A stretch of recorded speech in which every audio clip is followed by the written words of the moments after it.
Static relay માટે કેટલીક મૂળભૂત રચનાત્મક વિગતો સમજાવો કે જે રિલેની અંદરમાં સ્ટેટિક એટલે કે ચલિત ના હોય, મૂવિંગ નથી એવું અને ઇલેક્ટ્રોનિક કમ્પોનન્ટ્સનો આપણે ઉપયોગ કરીને ઇલેક્ટ્રિકલ સિગ્નલને પ્રોસેસ કરવા માટે અથવા તો આપણી જરૂરિયાત મુજબની લાક્ષણિકતાઓ મેળવવા માટે જે રિલેનો આપણે ઉપયોગ કરીએ છીએ એને સ્ટેટિક રિલે કહીએ છીએ. ડાયોડ, ટ્રાન્ઝિસ્ટર, લિનિયર અથવા તો ડિજિટલ આઈસીસ જેનો યુઝ કરતા હોય, ઓપરેશનલ એમ્પ્લીફાયર જેવા એક્ટિવ કમ્પોનન્ટ, જ્યારે રેઝિસ્ટર, કેપેસિટર, આ બધા પેસિવ કમ્પોનન્ટનો આપણે ઉપયોગ કરીને એક આઈસી બનાવીએ છીએ અથવા તો એક બોર્ડ બનાવીએ છીએ કે જેની અંદરમાં બધા કમ્પોનન્ટ એક સાથે કામ કરી શકતા હોય.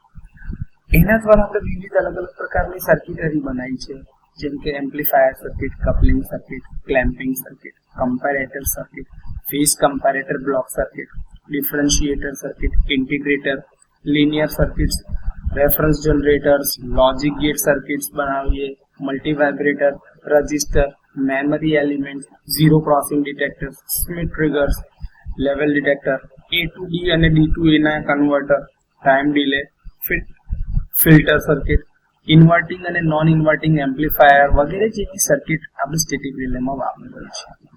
આ સર્કિટનો ઉપયોગ આપણે જરૂરિયાત મુજબ કરીએ છીએ. હોલ જનરેટરનો ઉપયોગ કરીને આપણે સ્કેલર ગુણાકાર કરી શકીએ છીએ, જ્યારે વેક્ટર ગુણાકાર માટે વોટ મેટ્રિક રિલે આપણે ઉપયોગમાં લઈએ છીએ. હોલ જનરેટર દ્વારા પણ આ વસ્તુ શક્ય થઈ શકે છે અને મેળવી શકાય છે. અને એમ્પ્લિટ્યુડ કોમ્પેરેટરનો ઉપયોગ કરીને સ્કેલર ડિવિઝન કરવામાં આવે છે. ઇનપુટના યોગ્ય જોડાણ દ્વારા વેક્ટર સરવાળો અને બાદબાકી લઈ શકાય છે અથવા તો મેળવી શકાય છે. સ્કેલર સરવાળો અને બાદબાકી કરતા પહેલા આ ઇનપુટને આપણે ડિજિટલમાં અથવા તો ડીસીમાં કન્વર્ટ કરીએ છીએ અથવા તો પહેલા એને કરેક્ટ કરીએ છીએ.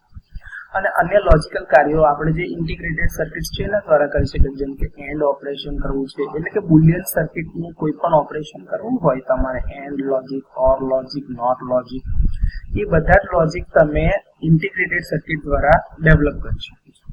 પ્રોટેક્શનનું કાર્ય સ્ટેટિક ઉપકરણો દ્વારા કરવામાં આવશે અને આઉટપુટ સિગ્નલ જે છે ઇલેક્ટ્રોમિકેનિકલ રિલે અથવા તો જેને ઓક્સિલરી રિલે તમે કહેતો હોય એના દ્વારા કંટ્રોલ કરતા હોઈએ છીએ. આ બધા એસેમ્બલ કરેલા ઇલેક્ટ્રોનિક ઉપકરણોને આપણે એક ચલાવવા માટે, સ્ટેટિક રિલેને ચલાવવા માટે બહારથી એક અલગ ડીસી પાવર સપ્લાયની જરૂર પડે છે. તો આ બધા જ કમ્પોનન્ટને તમે ભેગા કરીને એક બોક્સ અથવા તો એક ડબ્બામાં ભેગા કરો છો, જેને તમે ડિજિટલ સ્ટેટિક રિલે કહો છો. એમાં ડિજિટલ કામ કરવા માટે યુઝ કરી શકાય છે અથવા તો એનાલોગ પ્રકારના જે કંઈ બી તમારા ડિવાઇસીસ છે એ તમે ઉપયોગ કરીને એવો બી ગ્રાફ મેળવી શકો છો. આની અંદરમાં મેમરી એલિમેન્ટ છે એટલે તમારો ડેટા રેકોર્ડ બી થઈ શકે છે, સ્ટોર બી થઈ શકે છે અને ફરીથી જ્યારે એનાલિસિસ પર્પઝ માટે જરૂરી હોય તો એ વાપરી બી શકાય છે.